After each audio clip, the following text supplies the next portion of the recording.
Muy bien, gente. Continuamos entonces con la clase de atención y concentración y su influencia en lo que es el rendimiento deportivo.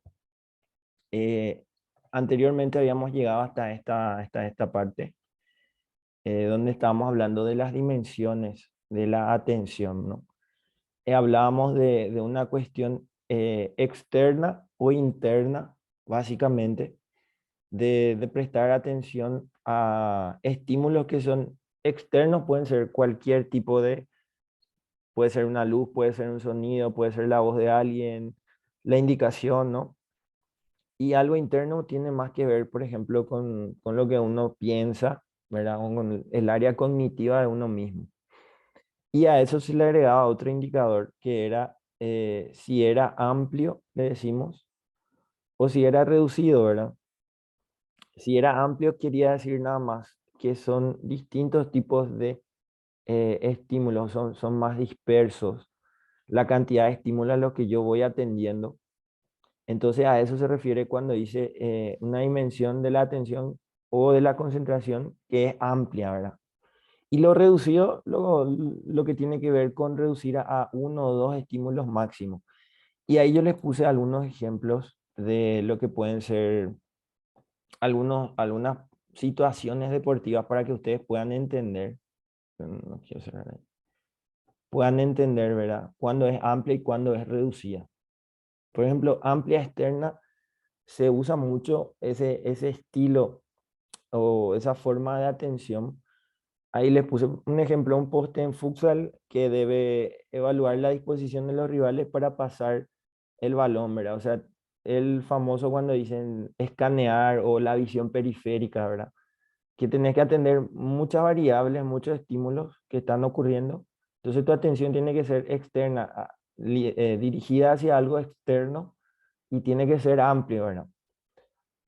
Categorizar la atención en este tipo de conceptos lo que nos sirve es para poder después ver alguna tarea quizás en la que uno pueda trabajar eso, ¿verdad? Ya sea en campo o ver un poco si lo puede hacer fuera del campo. Entonces, a eso se refiere, ¿verdad? Después viene lo siguiente, lo interno y que es amplio, ¿verdad?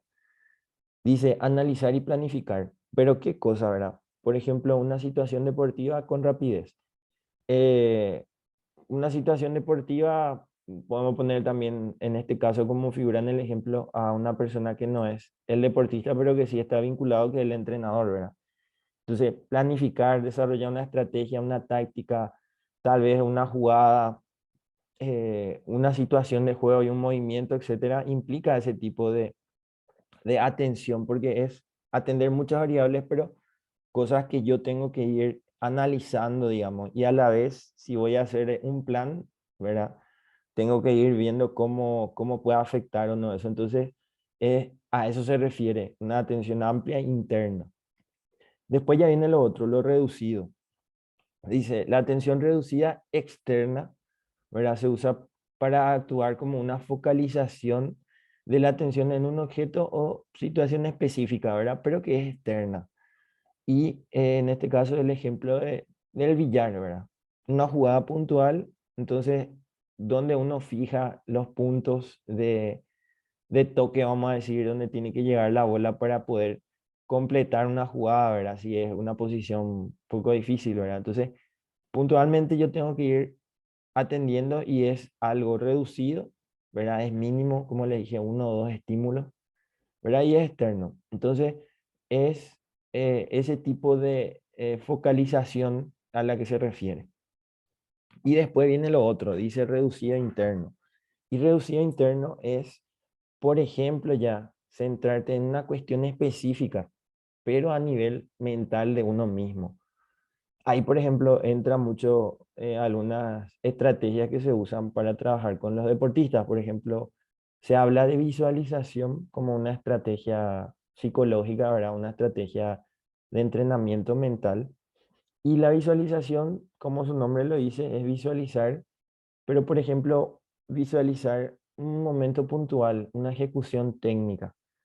No es visualizar, digamos, algo como una película donde yo estoy ganando, por decirle, ¿entendés? O donde yo estoy llegando a la meta, ¿verdad? Eso puede ser como un factor motivante, pero en realidad la visualización como una técnica se dirige a que vos ensayes mentalmente movimientos, ensayes posturas, ensayes ubicaciones donde irías, ¿verdad? O sea, todo lo que implica un gesto técnico táctico tal vez, que vos lo ejecutás y al ejecutarlo lo haces buscando el mejor movimiento o el movimiento por no, por decirlo así mal, un movimiento perfecto, pero que uno lo ejecuta. Entonces es una situación en la que uno va ensayando eso e incluso mentalmente ya te sale el movimiento antes que te salga físicamente, ¿verdad? Es una forma de corregirte, una forma también de ir ajustando. Entonces hay situaciones donde se requiere mucha técnica, mucha precisión y un enfoque así muy reducido en cuestiones internas, ¿verdad? La postura del pie, la respiración, la ubicación de las manos, la fuerza que vas a aplicar, la sensibilidad en manos, en el pie, etcétera, etcétera. Entonces, a eso se refiere, ¿verdad? A lo que uno, a los tipos de estímulos a lo que va prestando atención. Entonces, para ir avanzando, eh, acá lo que les puse fue como unos tips sobre lo que es el rendimiento y la vinculación con la atención y concentración, ¿verdad? Entonces, en base a esto que estuvimos viendo, de los tipos de atención, etcétera, y también de, de lo que eran, ¿se acuerdan? Había unos modelos que nosotros hablábamos de las explicaciones que le daban a la atención. Acá retrocedí un poquito para volver a eso. Hablaban de una cuestión cognitiva, una cuestión social y una cuestión psicofisiológica de la atención, ¿no? Entonces era, repasando rápido para que vuelvan al tema, cognitivo era que se veía la atención como un procesamiento informático casi, ¿verdad? Vos recibís una información, procesás y emitís algo. Por darle un ejemplo, así, si estuviésemos en clase, yo agarraría un pincel y le tiraría a cualquier compañero. Y lo más probable es que el compañero o la compañera, ¿verdad? Agarre eso. Pero no fue una cuestión que él dijo, voy a agarrar esto, sino automáticamente responde, ¿verdad? Procesó un estímulo, una información y automáticamente actúa, ejecuta. Entonces, se refiere a una atención de ese tipo, por ejemplo, ¿verdad? Entonces, a veces eso ya está. Ahí vamos a ir más adelante, van a ver. Hay veces que hay que prestar atención para aprender cosas nuevas y hay veces que damos atención y simplemente ya es automatizado, ya es algo que nosotros lo tenemos automático. Van a verlo después a qué se refiere. Después hablaba de lo social. Lo social decía que cuando había presencia pública, etcétera, la atención podía ser dispersa o podía generar un estado emocional inadecuado, etcétera. O sea que la interacción social o la presencia de público o de personas, etcétera, podía afectar el rendimiento, ¿verdad? Por una cuestión de distracción. Y finalmente lo psicofisiológico.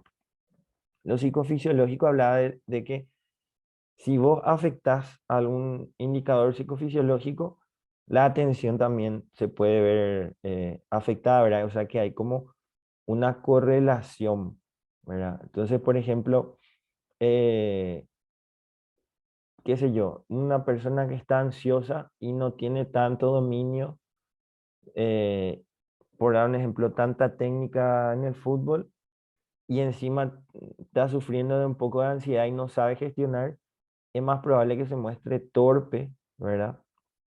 Si no tiene mucha habilidad. En cambio, una persona que pueda gestionar no solo su ansiedad, sino que a la vez tiene una habilidad, los efectos psicofisiológicos de una situación de presión, por ejemplo, estar ansioso, estar nervioso, estar tenso por un partido importante, le va a afectar menos que a una persona que no sabe gestionarse y que además no tiene tanta, digamos, tanta maestría en lo que hace.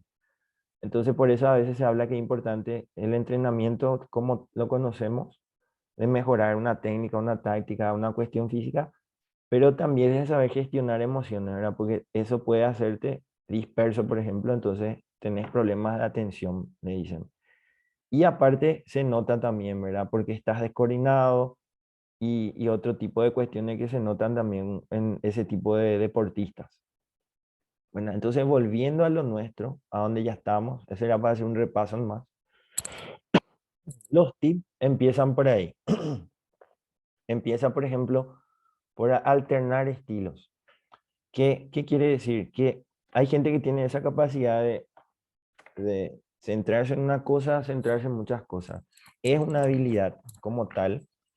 Entonces, eso se puede entrenar, ¿verdad? Se puede trabajar ese tipo de atención, de aprender a centrarte en varios estímulos o en una cosa, ¿verdad? Es algo que se desarrolla, que se entrena. Las diferencias individuales, ¿qué quiere decir? Que hay como hay alternar estilos, hay atletas o personas que les es más fácil captar más información del ambiente que otras, ¿verdad? O sea, el famoso está distraído y hay otro que se da cuenta de todo lo que está pasando, de todo lo que se está diciendo, de todos los movimientos que está haciendo, ¿verdad? Porque tiene esa predisposición también. Entonces, las diferencias individuales tienen mucho que ver ahí, a eso se refiere. Después también que la atención, como le dije recién, en situaciones de presión afecta, ¿verdad? De diferente manera y a las personas de diferente forma, ¿verdad? Entonces, depende de qué tipo de atención, por ejemplo, un deporte tiene que tener, porque eso está también teorizado. Fútbol, ¿cómo debería de mantenerse la atención en el fútbol? En, qué sé yo, automovilismo, en tenis, etcétera. Tienen así una forma en la que se considera que debe poder tenerse la atención para poder rendir alto, ¿verdad? Después, la capacidad de atender numerosos estímulos va de la mano con todo lo que estamos hablando, ¿verdad? Los atletas que son capaces de percibir más estímulos y recibir esa información, procesarla para su uso, digamos, tienen a veces mejor rendimiento que los otros, ¿verdad? Especialmente en deportes donde hay mucha variedad de estímulos, por ejemplo, en los deportes de equipo, de competencia, etcétera, ¿verdad? Y después también tenemos modalidades, que es lo que les mencioné, cuya ejecución depende de la concentración. De concentración. Quiere decir que hay, por ejemplo, deportes donde vos tenés que hacerle menos caso a lo que te está pasando internamente y más a lo que te está pasando externamente. Y hay otros donde es al revés. Por ejemplo, si vos vas a hacer un tiro de golf, tenés que estar mucho más pendiente de lo que hace rato dijimos, interno o externo, de cuestiones internas tuyas. Tu posicionamiento, la dirección que vas a ir, o sea, cómo le vas a agarrar, la sensación en los brazos, etcétera. Son cuestiones a las que tienes que prestarle más atención y son internas. Entonces, perdón, estoy un poco malo. Eh, para seguir con esto, tenemos la variable 2 de lo mismo. Tenemos donde dice estilos atencionales, es como un ejemplo nada más. Existen deportes que requieren estilos específicos y, por ejemplo, fluctuantes hablamos, más adelante lo vamos a especificar. Cuando estamos en determinada actividad, en una de las clases lo habíamos mencionado, hay estímulos que son relevantes y le decimos que son los estímulos más importantes. Entonces, si yo aprendo a diferenciar, a centrarme en eso, es muy probable que lo fluctuante no me afecte tanto. Un estímulo relevante en un partido es la pelota, mi compañero, el rival, el árbitro, pero no el público. Entonces, por dar un ejemplo, si yo me centro mucho mi atención hacia el público, entonces lo más probable es que yo pierda, digamos, el enfoque en lo que estoy haciendo, en la tarea que estoy haciendo. Entonces es todo un tema, ¿verdad? Y eso se trabaja. Por eso, por ejemplo, hay veces que está un estadio lleno y un atleta, un deportista, etcétera, igual logra hacer o ejecutar lo que tiene que hacer porque está prestando la atención a los estímulos que son relevantes. Entonces, a eso se refiere. Acá ponemos ejemplo el atletismo. En el atletismo, por ejemplo, hay distintos tipos de pruebas. Eh, Hay algunas que son intensas y cortas y otras que son más extensas. Hay carreras de fondo, hay de medio fondo, etcétera. Entonces son distintos tipos de habilidad de atención que yo tengo que llevar a cabo. Entonces, por dar un ejemplo, si hago una carrera de fondo, es un tipo de atención en la que yo tengo que aprender a fluctuar. Bueno, ya puede estar todo el tiempo en la carrera totalmente atento a lo que estoy haciendo internamente. Y en cambio, en lo que es, por ejemplo, un lanzamiento de jabalina o lo que sea, que es una cuestión muy breve y muy intensa, por decirlo, yo tengo que estar absolutamente enfocado en lo que estoy haciendo. No puedo distraerme en nada así en milisegundos porque voy a ejecutar mal eso. Entonces a eso, por ejemplo, se refiere con los estilos de atención y cómo en un deporte va variando y en otro también, ¿verdad? Después ponemos deportes sin oposición. Deportes sin oposición, deportes que son individuales, deportes que no requieren, digamos, una confrontación directa, ¿verdad? Entonces, sería una técnica precisa, ya les mencioné, ahí va de la mano con el ejemplo de la jabalina o de una carrera de fondo, por decirlo. Y después tenemos deportes con oposición, que pueden ser individuales o de equipo. Ahí la fluctuación de la que estamos hablando es alta. Hay estilos internos, estilos externos, para que el rendimiento sea mayor. Por ejemplo, si vamos a hablar de un deporte individual con oposición, un deporte de combate, yo tengo que estar pendiente de qué tan cansado estoy, de cómo siento el cuerpo, pero también tengo que estar pendiente de los movimientos del otro, ¿verdad? De cómo él se moviliza, si baja la guardia, si avanza, si tiene alcance, etcétera. Y a la par, ser consciente si yo doy o cuánto es lo que me da todavía de fuerza, de sensaciones, ¿verdad? De que si puedo responder o no. Entonces, a eso se refiere de que un máximo rendimiento implica que yo pueda reconocer esos estímulos, ¿verdad? Lo interno, lo externo, y ir variando para que mi rendimiento sea mayor, ¿verdad? Después tenemos lo que es un ejemplo, deportes de equipo, fútbol, básquet y otros. Ahí hay variables que son internas y externas, ¿verdad? Y aparte, también tengo que aprender a ser amplia mi atención y reducida mi atención. Entonces es como que usa de todo, pero tiene la particularidad de que son deportes que son prolongados en el tiempo. Entonces esa duración extensa lo que hace es que yo tenga que aprender a fluctuar más todavía. Interno, externo, amplio, reducido, etcétera, ¿verdad? Porque no voy a poder mantener, por ejemplo, una concentración interna en pensamientos todo el tiempo. O todo el tiempo pendiente de lo que el otro hace también, ¿verdad? Porque en algún momento me voy a tener que hacer, por ejemplo, una autocorrección, ver si estoy ejecutando bien algo o si me falta algo, etcétera. Entonces, a eso se refiere, ¿verdad? De que es muy fluctuante.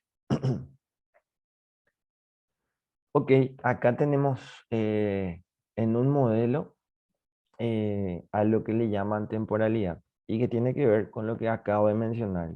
La temporalidad quiere decir cuánta cantidad de atención a lo largo del tiempo yo tengo que hacer. Entonces, esto lo mencionan estos autores, que son Morilla y Pérez, ¿verdad? Es una teoría ya de otro autor que era Nidefer, y ahí es donde ellos agregan el concepto de temporalidad. Y agregan en temporalidad otros dos pequeños conceptos para poder explicar eso.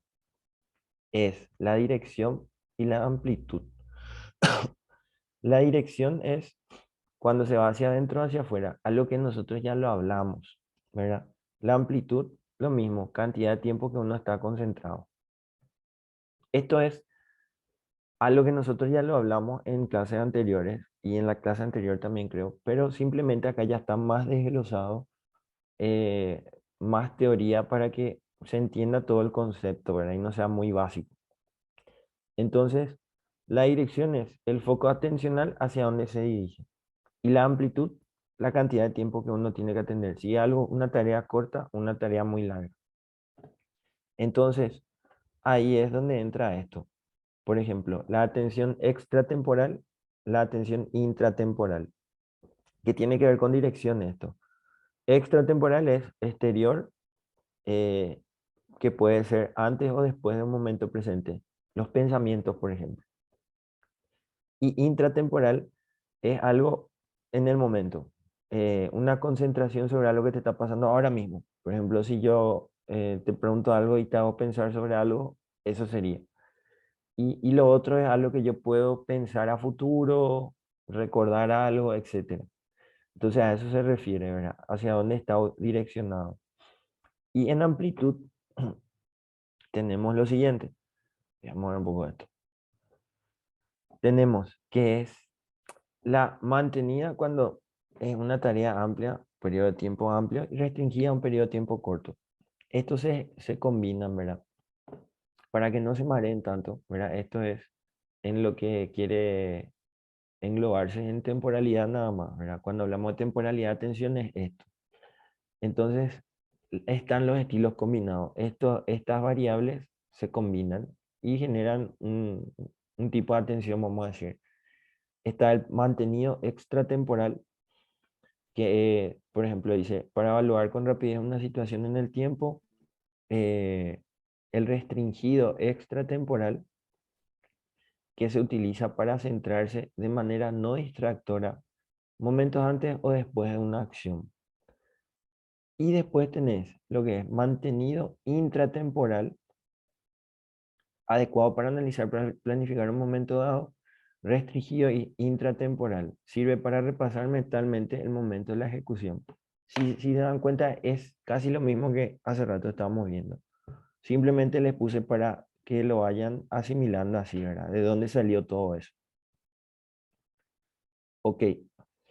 Eh, Acá tratamos de poner, sí, un poco más ejemplos. De ir dándole más ejemplos a esto, ¿verdad? Para ir tratando de bajar un poco a tierra nomás.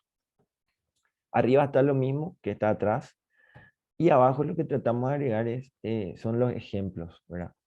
Entonces, un mantenido extratemporal, ¿verdad? Puede ser también la ejecución de un pase en base al juego del rival, muy parecido a lo anterior. La visión periférica es lo que hace rato les mencioné, acá ya le agregamos el hacer el famoso escaneo para poder tomar una decisión. Eso implica este tipo de atención. El intratemporal, repasar una jugada de pizarra puede ser un ejemplo nuevo. Eh, Analizar una situación de juego que yo después propondría, por ejemplo. Restringida extratemporal puede ser, por ejemplo, corregir un error, eh, emitir una instrucción sobre una mejora que pueda hacer en el juego. Incluso si yo estoy viendo un error del compañero y yo le estoy dando una indicación, puede ser también eso, ¿verdad? Eh, Todo ese tipo de cuestiones implican atención en ciertos tipos de estímulos para que yo pueda hacer ese análisis, ¿verdad? Y después lo que le expliqué, por ejemplo, el restringido intratemporal puede ser la visualización de un gesto técnico, su correcta ejecución, cosa que ya lo hablamos antes.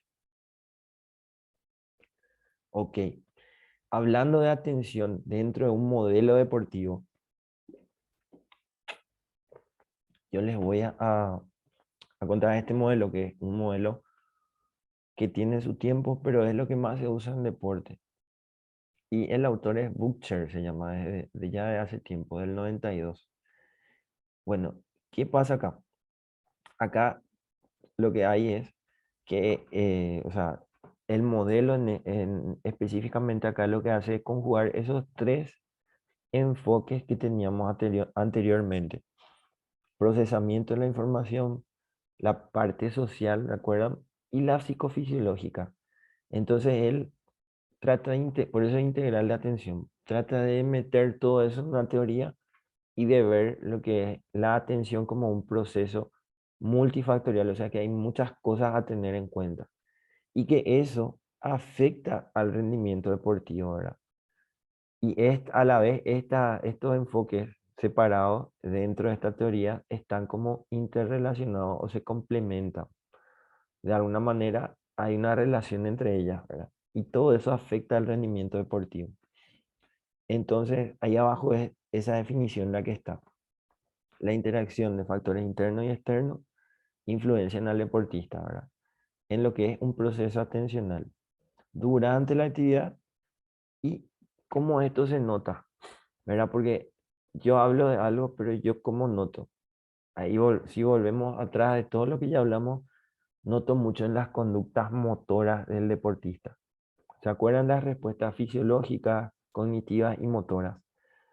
Al atleta se le juzga mucho por lo motor, por lo que hace o deja de hacer. Entonces, en todo lo que puede ser observable, ahí se nota si está o no atento o cómo está realmente, ¿verdad? A eso se refiere. Ok, este modelo de atención tiene una secuencia, dice, y son tres fases, vamos a decir. La primera fase, voy a mover un poquito de este. La primera fase son las influencias externas o internas, ¿verdad? Es cómo le afecta esas cuestiones internas, que pueden ser mi forma de pensar, mi forma de afrontar, y las externas, ¿verdad? La presión, el ambiente, el clima, etcétera, todo lo que hay externo, y a la vez eso cómo afecta, ¿verdad? A nivel psicofisiológico, ¿verdad? Eso me eleva más, me pone más en baja de energía, ¿verdad? Entonces a eso, es el procesamiento de información que va por ahí, digamos, el enfoque, cómo se va esto relacionando. ¿Qué pasa luego? Luego llega un momento donde yo tengo que ejecutar lo que sé o lo que es el deporte en sí. Entonces, toda la mezcla de cómo yo ya estoy activado psicofisiológicamente y cómo yo enfrento la situación, ¿verdad? Es un procesamiento, ahí menciona, controlado y o automático, ¿verdad? Que puede estar mezclado o no. O sea, ¿qué quiere decir eso? Que acá es donde yo logro tener una atención óptima, cuando se le ve enfocado a una persona, digamos, o sin muchos errores o resolutivo en lo que hace, ¿verdad? Entonces, esto tiene que ver con eso, con lo que es el proceso atencional, la ejecución, y la tercera, que va de la mano luego ahí, muy pegadita, ya es la respuesta observable, ¿verdad? Entonces, las respuestas observables, como menciona ahí, son las conductas visibles del atleta. Y eso te ayuda a medir si el procesamiento está siendo controlado, automático, etcétera. Los gestos de la cara, dónde fija la mirada, cómo está sintiendo, ¿verdad? ¿Qué está haciendo? ¿Está estático? ¿Se está moviendo? ¿Está hablando? Etcétera. Todo un conjunto de conductas que te indican cómo realmente está esa persona. Por eso no es algo muy escueto, siempre se observa mucho, ¿verdad? Y se observa mucho de este tipo de conductas para poder inferir algo, mínimamente. Y ahí lo que menciona es que eh, hay una base, no sé si recuerdan que había un modelo en la cuestión psicofisiológica que decía que había atletas que, o sea, una de las teorías mencionaba que si, o sea, el nivel de psicoactivación, de activación psicofisiológica, se regulaba naturalmente cuando empezaba la competencia, que la adaptación a la competencia era algo automático inherente a la competencia. Entonces, empezaba la competencia y el nivel de activación psicofisiológica se normalizaba, se iba estabilizando y hacía que el deportista compita bien, ¿verdad? Entonces a eso se refiere. De ahí más o menos nace, o esa es una de las fuentes para que este modelo, o para que este modelo se haya empezado a trabajar así, ¿verdad? Entonces es como una base, un precedente, ¿ok? Luego tenemos lo que es modelo de atención en deportes, una propuesta explicativa, dice, ¿verdad? ¿Qué es lo que ocurre? Que acá, en cualquier situación deportiva, uno va a pasar de algo que se percibe hasta la concentración máxima. Y en el intermedio está la atención. Así lo pone acá, ¿verdad? Este es el autor, el profesor Dos Silva. Entonces, ¿cómo va explicándose? Está la percepción, lo que se persigue con los sentidos, lo que sucede alrededor en un contexto deportivo, en una situación deportiva. Luego, yo discrimino o me centro en los estímulos relevantes, los que son importantes, consciente o inconscientemente. Y después yo me focalizo en eso, ya como que lo hago racional o lo hago voluntario o direccional, ¿verdad? Y durante ciertos periodos de tiempo yo mantengo esa focalización, ¿verdad? Entonces a eso se refiere como un modelo de atención en deportes, cómo se produce. Esa es la propuesta explicativa, ¿verdad? Y al final lo que dice es que dentro de estos procesos hablamos de distintos tipos de estímulos, como lo vinimos haciendo de siempre, ¿verdad? Y están los estímulos dominantes y acá entra lo que hace rato mencionaba, fluctuantes, ¿verdad? Cuando decía hay más, menos fluctuación, a esto se refiere. Los dominantes son estímulos que tienen que ocupar el primer lugar en el deporte que yo hago. Por ejemplo, fútbol, la pelota al rival, como lo dijimos ya. Y fluctuantes son aquellos estímulos que pueden aparecer o desaparecer y que donde está interactuando la persona. Pero depende el focalizarse en eso de la persona, pero también de la intensidad y de dónde procede ese estímulo. Como decimos, estamos en una situación de juego y de repente ocurre algo en el partido y yo tengo un pensamiento que me recuerda a una situación similar donde yo perdí. Perdí cuando pasó lo mismo. Un gol en contra, qué sé yo, a los 10 minutos. Algo así tal vez, ¿verdad? Entonces, es un estímulo fluctuante.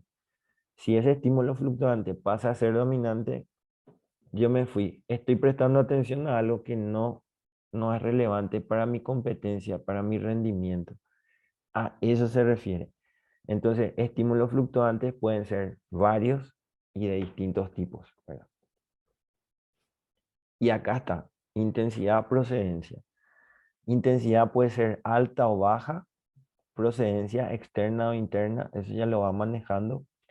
Alta quiere decir que son estímulos muy fuertes que pueden pasar a ser dominantes. Por ejemplo, el grito de una persona que está constantemente hostigándote, ¿verdad? Y te desconcentra.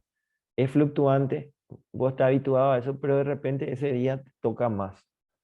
Entonces puede ser dominante, es peligroso, es algo que hay que trabajarse, a lo que hay que entrenarse, ¿verdad? Lo que es debajo son estímulos que están fluctuantes, como se dice, pero no son capaces de desviarte mucho de la tarea, ¿verdad? Por ejemplo, estoy entrenando y hablo con alguien, o como van a ver, estoy manejando, en un ejemplo, y yo puedo hablar y manejar. A eso va. Procedencia externa e interna, ya lo asimilan. Y luego tenemos que para poder aprender o para poder automatizar algo, yo tengo que aprender estas cuestiones, ¿verdad? ¿Qué pasa? Las tareas de aprendizaje. Las tareas de aprendizaje son aquellas que requieren centrarse en lo que es discriminante, o sea, en los dominantes, digamos. Entonces, si cuando yo voy aprendiendo a centrarme en los estímulos dominantes. Cuando yo empiezo a jugar fútbol, soy un niño, yo empiezo a mirar la pelota fijamente para llevar, ¿verdad? Entonces yo estoy prestando total atención a eso. Tengo que mirar cómo poner los pies y dónde está mi compañero para dar un pase. Entonces, un aprendizaje que estoy haciendo y le estoy dando absoluta atención. En cambio, en la tarea automática, lo dominante pasa a ser ya